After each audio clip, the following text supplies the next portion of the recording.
Hi friends, అందరూ ఎలా ఉన్నారు? బాగున్నారా? అందరూ బాగుండాలనుకుంటున్నాను. ముందుగా మనం ఎలా చేపల కూర నేర్చుకోవాలో ఇప్పుడు ఈ వీడియో చూసేయండి. ఫస్ట్ ఎలా అయితే కలిపేసుకోండి. కారం, సాల్ట్, నూనె వేసి, పసుపు వేసి కలిపేసినాక ఒక పక్కన ప్లేట్లో పెట్టండి. అలాగా పెట్టేసినాక కొంచెం చింతపండు కూడా నానబెట్టుకోండి. ఉల్లిపాయలు అలా తరిగేసి, పచ్చిమిరపకాయలు అయ్యాను గ్యాస్ మీద గిన్నె పెట్టండి. మరి అదిగో నూనె అయితే వేసాను, పచ్చిమిరపకాయలు వేసాను, తర్వాత ఉల్లిపాయ అయితే వేసుకుని తిప్పేయాలండి ఇష్టపచ్చినట్టే. తర్వాత కొంచెం సాల్ట్ వేయాలండి ఇందులో, ఎందుకంటే బాగా ఉడకటానికి. లైట్గా సిమ్లో పెట్టండి. సిమ్లో పెట్టినాక పసుపు వేసేసి బాగా ఉల్లిపాయలు మగ్గినాక జీలకర్ర, వెల్లుల్లిపాయ దంచింది ఇందులో వేసేసి బాగా కలిపేసిన తర్వాత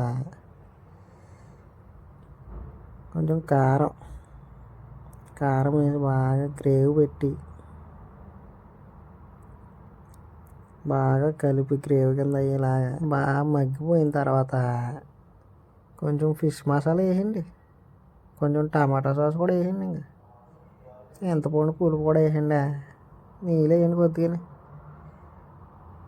తర్వాత మూత పెట్టేసి కాసేపు ఉడికినాక బాగా కుతకుతలాడేస్తుంది. చేప ముక్కలు వేసుకుంటే ఇలా వేసేసాక బాగా ఉడికిపోయిన తర్వాత కొంచెం ఇలా కదుపుతూ ఉండండి, గట్టి మట్టుకు పెట్టండి, కొంచెం కొత్తిమీర ఆడండి. చేపల కూర అయితే రెడీ అయిపోయిందండి. అయితేనే అదండి నా స్టైల్లో అయితే ఇలా వండానండి చేపల కూర. మీరు ఎలా వండుతారు కామెంట్ చేయండి. మరి సబ్స్క్రైబ్ చేసి, లైక్ చేసి, షేర్ చేయండి.